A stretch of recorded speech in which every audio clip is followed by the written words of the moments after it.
All right, welcome into Atlanta, Georgia. This is Reiter's Block. I'm Bill Reiter. The show brought to you by the U.S. Marine Corps. Great final show from the side of Super Bowl 53 for you today. Bears quarterback Mitchell Trubisky is going to be on the program. I'm pumped. Todd Furman is going to swing by, and we'll give you some keys to the big game starting right now.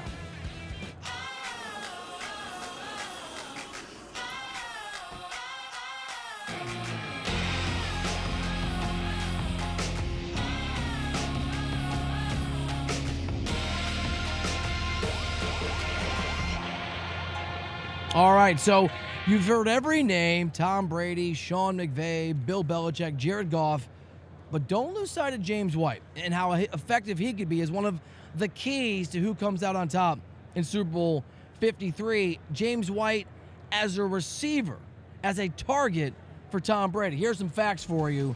In 2019, this postseason, White has 19 receptions for an astounding 148 yards. And to give you some insight onto how susceptible the Rams are here, Alvin Kamara in that game against the Rams, the NFC Championship game, 11 receptions, 96 yards. Kamara burned the Rams linebackers in man coverage. This is a situation where White might be able to expose some weaknesses in what is on paper a really talented collection of Rams defenders. And White knows. He understands he's a big part of what can happen, and talked about having some success on the receiving end against the Chargers. I mean, they play a lot of zones, so a lot of opportunities for a lot of checkdowns for myself, Rex, and Sony. So whenever a team plays like that, you got to be able to catch the football and get those yards in the catch. All right, another really key part of this game, and we've talked about it the entire week, certainly here on the show on Reiter's Block, is the Rams' run game. And not that I'm breaking news here, but just talked to Devin Funchess a few minutes ago, now a free agent wide receiver. He said he talked to Todd Gurley on Monday, and that Gurley told him he is healthy, he is angry, he is ready to roll. And that Rams, now it's a two-headed monster on the ground, going to be really important to this Los Angeles game plan to control the tempo, to slow things down, to make the big moment feel a little more like a normal football game. And it's an attack that can work for LA. You know about C.J. Anderson, off the street, several teams this year in this postseason, 39 rushing attempts, 167 rushing yards, 2 touchdowns. Gurley in the postseason, the story's been that he hasn't been the Gurley we expect. 20 rushing attempts, just 125 yards, a couple touchdowns. Combined, that's 59 attempts for almost 300 yards on the ground and 4 touchdowns. C.J. Anderson, remember, Super Bowl 50, almost 100 yards. He had 90 yards, 23 attempts, 1 touchdown. This is a situation, this is a reality. If you're the Patriots and Sean McVay can be patient, you worry about them running the ball at you again and again and again. And one of the questions is, if Gurley really is healthy with the 2 weeks rest, with C.J. Anderson playing as well as he has when Gurley wasn't able to be the guy we came to expect, who does the ball go to? Who does the ball get passed to? Who's the guy that Rams run game relies on? And Anderson understands it can be a rhythm thing, but Gurley's Gurley. When you have 2 quality backs who can do it, and whoever has the rhythm at the time or whenever how the game is flowing, that's who's going to go. I think Dallas, we both had a rhythm. Right. And then I think in New Orleans, I got the rhythm early and then fits them in. Now, I also believe, and I think Coach McVay said it too, that he wants to get Todd involved in a lot more because Todd has that wow factor that every team will want to need at the running back position. And I think that's just what happened. I just think the way the flow of the game and then the rhythm, how it was going, that happens. But you can count on Todd this Super Sunday for sure. All right, one of the things we pride ourselves on here at CBS Sports HQ is we avoid hot takes. You don't want it, we don't want to do it. We do try to give you a strong perspective and analysis based on the actual data. So ignore everybody talking about the importance of a fast start, especially for a Rams team that hasn't been here, not this group of guys, against, of course, a very experienced Patriots team. The reality is, and this doesn't bode well for my belief in the first half under, both of these teams have made hay in this postseason in the second quarter. Slow starts, like a boxing match, feeling each other out, has led for both of these squads, Los Angeles and New England, to some excellence in the second quarter. For the Rams, it's looked like this. They outscored the Cowboys and the Saints in the second quarter of each of those games by a combined 27-0. And New England, just as good, just a little bit better in their second quarter performances to get to Super Bowl 53. Combined total of 28-0 against the Chargers and the Chiefs in the second quarter. So the first quarter may feel slow. We know the Patriots have done that a lot over the course of their Super Bowl appearances. But keep an eye on the second quarter as a space where both of these teams have been comfortable in these playoffs, coming out swinging and dominating their opponents to get themselves to this exact position. I know the narrative is who's going to get out first, but one of the important keys might be who dominates the second quarter. But let's say it doesn't go that way. Let's say the Patriots are cool and calm and collected. Brady puts up some big first half numbers, and the Patriots have a lead going into the second half. Don't sleep on the possibility, the potential for the Rams to mount their own comeback, even though we're used to Brady and the Patriots doing it against other teams. This season, the Pats have been there, sure, and done that, but there's some susceptibility here. The Patriots had their biggest lead against the Chargers and the Chiefs early in the game. Those two teams outscored them in the second half by a combined 52-26. Patriots had to build that lead. And the Rams had, after their biggest deficit, outscored the Cowboys and Saints by a combined 53-25. They know how to mount the comeback. They have, at least in moments that have led to the Super Bowl, and I know it feels different. We've had a bunch of guys who have won Super Bowls or played in them and lost. Tell us, tell me this week. It does feel different when you're on that big stage. But at least so far, the Rams, like Brady, haven't blinked when they've had to mount a comeback and to be at their best facing the end of their season and the hopes that they lift that trophy here in just a few days at Super Bowl 53 on CBS. I hate these. I actually usually love predictions. I think this is the hardest game to handicap in a really long time. A lot of the analytics actually say it's one of the closest we've seen in a little more than a decade. But the information I just gave you, the guys that I've talked to today around Radio Row and this entire week have me leaning in a very particular direction. I know I'm not supposed to bet against the New England Patriots. I know Tom Brady is the greatest of all time. I know it's their third straight Super Bowl and the ninth of Brady and Belichick's combined career. It's astounding. Give me the Rams. Give me the Rams straight up. I think Los Angeles gets it done. I think McVay does not blink in the moment. And I think the combination of Los Angeles' ability to be great in the second quarter and when they have to mount a comeback and to not flinch from having to get it done when the pressure is as packed as it's ever going to be means it's the Los Angeles Rams, just a short tenure into their return to L.A., that make them Super Bowl champions. But I'm going to ask Mitchell Trubisky his perspective. We'll see what the Bears... I'm really pumped about Trubisky. Bears fan, exciting young quarterback, really great guy. Looking forward to that. He's joining us thanks to Gatorade. He's over here somewhere. We're going to visit with him in just a minute. And then Todd Furman's going to join us at the end of the show, at the end of this half hour, and give you some gambling perspective. So we got Mitchell Trubisky, we got Todd Furman, and we've got you covered on Writer's Block, brought to you by the U.S. Marine Corps. We are live in beautiful Atlanta, Georgia, covering Super Bowl 53, and we'll be right back.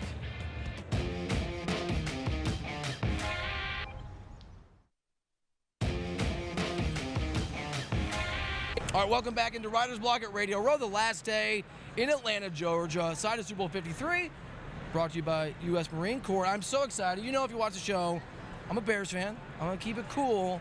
Because thanks to our friends at Gatorade, now my best friends at Gatorade, Mitchell Trubisky, sitting next to me. What's up? Thanks, man, for being Appreciate here. having me. Appreciate you being a fan. Hey, I'm into it. Congratulations on all your success this year as a team and individually. Great season. Heartbreaking way for the season to come to a close. Are you able at this point to look back and enjoy what you guys did, or is some of that heartache still there? Yeah, definitely. A little bit of both, for sure. It didn't end the way we wanted to, but you have to look back and cherish all the memories that we made and be proud of everything we accomplished. So I think the way it ended, it's just going to motivate us even more for next year. We got a great team coming back, and I can't wait to get back to Chicago and get back to work. I know a lot of the other guys are excited as well, but you got to take this time to just reflect on the season, take care of your bodies, and enjoy this offseason a little bit. But yeah, exciting times in Chicago, and just very eager to get back. But we've made a lot of great memories this year, and I think we took a step in the right direction. Year two for you, huge leap forward. We're not a very patient society. Oh, yeah. Playing quarterback in the NFL is not a thing that you master in minute two of your pro career. Right. People were hard on you. For sure. do you take some pride in, do you hold on to that as you went through this year? Yeah, everybody wants to see instant success, and obviously as a player you want that right away too, but I think the good part of what kind of I've understood about my journey specifically, and now being through high school, college, and now the NFL, is it's not going to go the way you want it to. So how you handle adversity and tough situations and continue to stay positive and just continue to improve your craft and believe in the process, I think it's a greater predictor of success in the future. And we tasted a little bit of it this year. I had a pretty good year, but I think it's just a building block of what I want to accomplish in the future going forward. And if you just continue to stay positive, put the team first, good things will happen. So all I was focused on was winning games, and then you look back on the season and say, wow, we had a lot of fun, and I had a lot better year. So that's the only thing I'm focused on. We've seen a lot of success stories with very accomplished, high offensive IQ head coaches pair with talented quarterbacks. Andy Reid and Patrick Mahomes in Kansas City. Jared Awesome. Goff and Sean McVay. Things are going pretty well Very for good. them. They're going well, yeah. Matt Nagy comes off that staff with Yeah. Andy in Kansas City, comes in your second year. Can you give us a sense of why that pairing, you and Coach, led to such a great season for you? Yeah, it's a very popular trend right now, and it definitely works for us. But I can only speak on what I know specifically, and that's Coach Nagy and how he's not only a brilliant offensive mind, but he really united our team. He special teams, offense, and defense. He brought us all together. We played more as a family, unselfish football, having each other back, and just going into work and going into every single game each week. We really believed that we had a chance in every single game, and it started from his competitiveness and his passion all the way at the top, and then it trickles down to all the players. So I got to give a lot of credit to Coach Nagy. He had us prepared every single week, and obviously we had a lot more fun on offense, being more dynamic and a lot more creative. So it was a lot of fun, and I can't wait for what's in store for this next year as well. It was fun to watch, especially as a Bears fan. In every relationship, every business, there are these moments where you have sort of a breakthrough of trust, or you just, at least for me in my career, like, oh, this is a person I know is going to make me successful.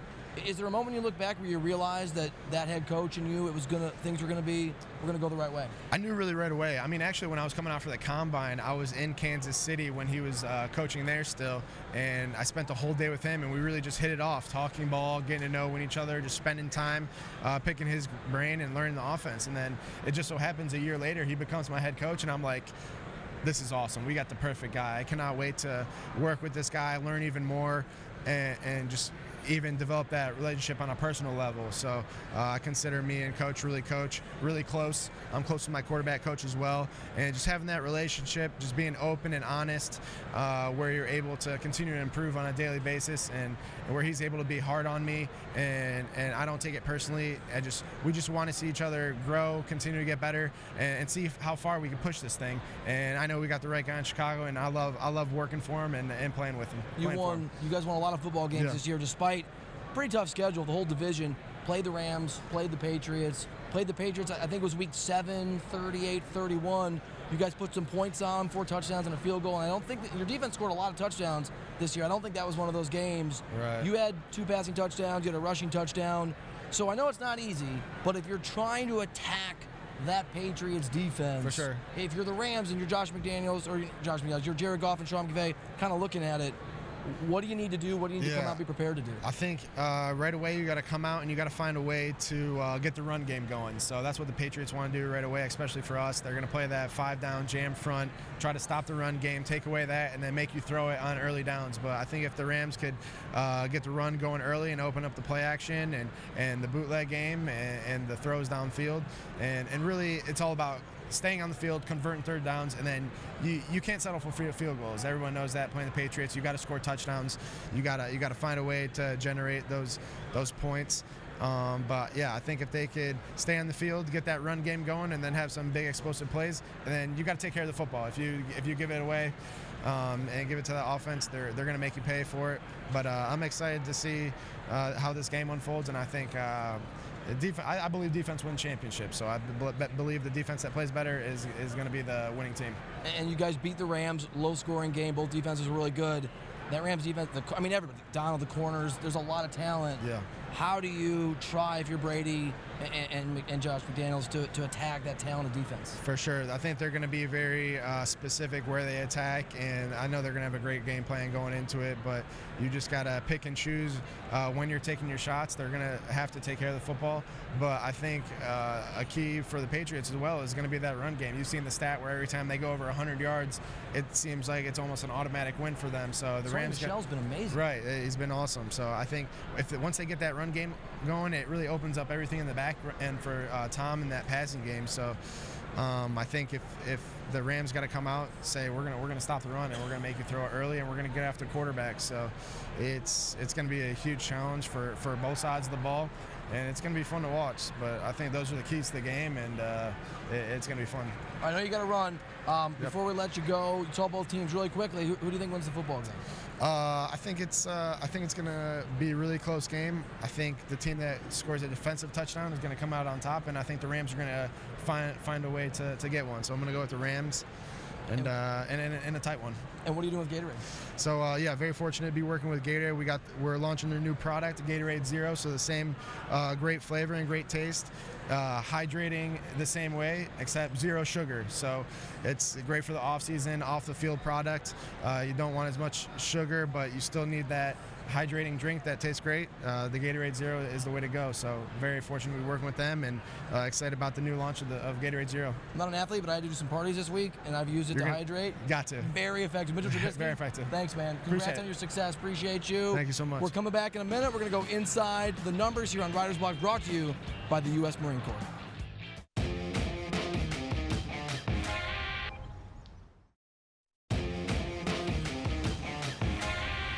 All right, welcome back into Radio Row. Writer's Block brought to you by the U.S. Marine Corps. I apologize. I lied to you. I said we're going to go inside the numbers. We're actually going to go inside the brain of the best gambling expert in the country, Todd Furman, a man committed to making you and me some money. I would know every time I go against him. You know what happens? I lose. So I'm done doing that. He's joining me right now. Mr. Furman, my gambling Sherpa. What's up, buddy? You know what? It's a lot quieter out here in the confines of the home office, Bill. You're in the heart of the craziness, but thankfully we have plenty of great CBS Sports HQ gambling coverage all the way through kickoff on Sunday. Really looking forward to it. Yeah, I'm really excited. So I have these two rules, Todd, that are kind of opposed to one another. I'm in a bit of a paradox here. I don't bet on Patriots games, and I never fail to bet on the Super Bowl, which has caused me some problems the last few years. But I found a bet that I love, and I want you to talk me in or out of it. I love the first half under. I want to go right to the top of my comfort zone. Am I crazy, or am I onto something here? I don't think you're crazy at all, Bill. When you look at the Patriots' history in these big games, over the 8 previous Super Bowl editions we've seen with Belichick and Brady, they've mustered a grand total of 3 points in the first quarter, and I think that speaks to how they go through a feeling out process. Bill knows he can't win these games early on, but he can definitely identify some tendencies that the Patriots are capable of exploiting later in the contest. Meanwhile, we've already seen the Rams stay committed to the ground game, and it's not coincidence that when Jared Goff attempts less than 40 passes in a game, this team is 13-0 this season. All the speculation swirling about Todd Gurley. Is it health-related? Is it something more serious that the Rams haven't tipped their hand on? Either way, I think Coach McVay knows he's got to establish Gurley and C.J. Anderson on the ground. Take the pressure off the young quarterback and trust the defense that's really looked the part of a Super Bowl caliber unit since Aqib Talib returned back in Week 13. Todd can't throw a rock in this place without hitting someone, having a conversation about how the Rams have to try to get to Tom Brady and take Brady down and do what the Chiefs were unable to do. What is the prop looking like? Is there a bet there that you like in terms of how often the Rams are actually going to get to and sack that Patriots quarterback? Well, it's interesting, Bill. In a game like this, you have so many different ways to try and attack the prop market. So the overall over-under set for sacks in the game is listed at 3.5. Now that, of course, includes both teams. So what odds makers do from there is they drill down and they set the over-under at 1.5 for the Rams sacks and 1.5 for the Patriots. Given the scheme that Dante Scarnecchia has put together so far this postseason, relatively low juice on the sacks that Tom Brady will be hit all that often. But you look at what the Rams do well. They get pressure from the interior with Aaron Donald and Ndamukong Suh. And Sue is almost like a vigilante. He knows he's got a big payday waiting on the other side if he puts together a tremendous performance on Sunday. And I think that the Rams are going to try and find a few nuanced approaches to getting to Tom Brady, because the only way you beat the Patriots in a game of this magnitude, and we saw it in 2017 from the Eagles, we saw it in 2007 from the Giants, teams that hit the quarterback 100 times plus during the regular season have had some success here. I think the Rams are able to get to Brady and get him to the carpet at least twice. All right, Furman, so I saw a prop the other day. I don't know where it's at now, but it was the number of times the broadcast on CBS references the number that is Sean McVay's age, 33, and it was at 1.5, and it just seemed to me it was screaming for the over. It's hard for me to conceive of a scenario where they don't say McVay's age several times. Do you like that prop? I mean, are you with me, or am I getting a little too optimistic they're going to focus on the youth of the Rams head coach? I mean, Bill, you're the one with all the connections. I figured you'd have Nance and Romo already on the hotline going, hey, guys, here are the over-unders for how many plays Tony's going to call correctly and everything that pertains to the telecast. You pick up the phone. Once we get off the air, you have all the inside information. But I do think McVay's age is going to be a big storyline, especially if the Rams are in a position to win this game late. You look at the history that he would be able to try and make, being the youngest head coach to win a Lombardi trophy. So I would agree with you. Over 1.5 makes an awful lot of sense. Simply crazy to think about how young McVay was back when this Patriots dynasty got started in 2001. Yeah, most people here want Tony Romo's autograph. I just want to know whether or not he's going to focus on how young McVay is. All right, Todd Furman, before we let you go, here's this is a tough game to pick. We all know the Rams opened as favorites. All the money moved, the public money to the Patriots. Where do you think, if you want to bet on the actual game, the actual outcome, where should the money move? Where should my money go? For me at this point, Bill, it's all about value and identifying that number. I made the Rams a 1-point favorite here, so I agreed with odds maker sentiment. Figured you'd see some Patriot money coming in. Wasn't sure that there was going to be this much full-blown support for a team that really couldn't get the betting public behind them through the first two playoff games that they had participated in. But I think the Rams are the more complete football team as far as talent. They definitely give something up at the quarterback and the head coaching position, but Philadelphia did last year, and it worked out for the Eagles. 2 years ago, if it wasn't for the Falcons crumbling late, they gave something up there. I think this McVay and Goff dynasty is about to kick off in earnest on Sunday. I really believe the circle of life in the NFL comes all the way back to when the Patriots kicked things off, upsetting the Rams. The Rams return the favor 17 years in the making. Todd Furman, my friend, the man behind the Bet the Board podcast. Thank you. Enjoy Vegas. We'll do it again next week, buddy. Always a pleasure. Travel safe back to New York City, my friend. We will do it next week, but as Todd mentioned, it will not be from Radio Row. This concludes my time with you here on Writer's Block, brought to you by the U.S. Marine Corps. Remember, you know this, Super Bowl 53 on CBS, streaming on CBSSports.com. We got you covered on CBS Sports HQ, nonstop, including a show all day long on Sunday. Appreciate you hanging out. Appreciate you being here. The guys here at Radio Row in Atlanta taking over right now.